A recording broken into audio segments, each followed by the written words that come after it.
খালে অস্থায়ী ৩০টি বাঁধ দিয়ে জলাবদ্ধতা নিরসনের কাজ করার কারণেই চট্টগ্রাম মহানগরীতে জলাবদ্ধতা তৈরি হয় বলে জানিয়েছেন city mayor doctor Shahadat Hossain. দ্রুত পদক্ষেপের ফলে জলাবদ্ধতা কমে স্বস্তি ফিরেছে বলে জানান তিনি। সকালে মহানগরীর জলাবদ্ধতা প্রবণ এলাকা প্রবর্তক মোড় পরিদর্শনকালে তিনি সাংবাদিকদের কথা বলেন। এ সময় সিটি মেয়র বলেন, খাল সংস্কার প্রকল্পের কারণে তাৎক্ষণিক উদ্যোগে অস্থায়ী বাঁধ অপসারণ করায় জমে থাকা পানি দ্রুত নেমে গিয়ে পরিস্থিতি স্বাভাবিক হয়েছে। সকাল থেকে মহানগরীর বিভিন্ন জলাবদ্ধতা প্রবণ এলাকা ঘুরে ঘুরে মহানগরীর সার্বিক চিত্র পর্যবেক্ষণ করেন এবং সংশ্লিষ্টদের প্রয়োজনীয় দিক নির্দেশনা দেন মেয়র।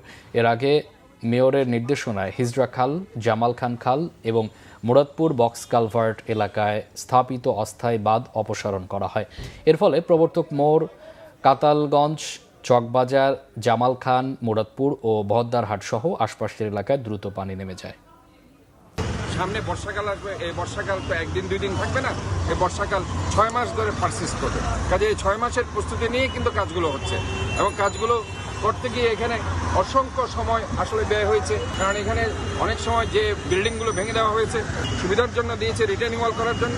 কাজে এই বাঁধ উঠিয়ে নেওয়ার জন্য আমরা বলেছি আগামীকাল বিকাল 3টায় আমাদের আবারও সমস্ত সেবা প্রদানকারী সংস্থা নিয়ে আমি বসে তাদের সাথে কথা বলবো।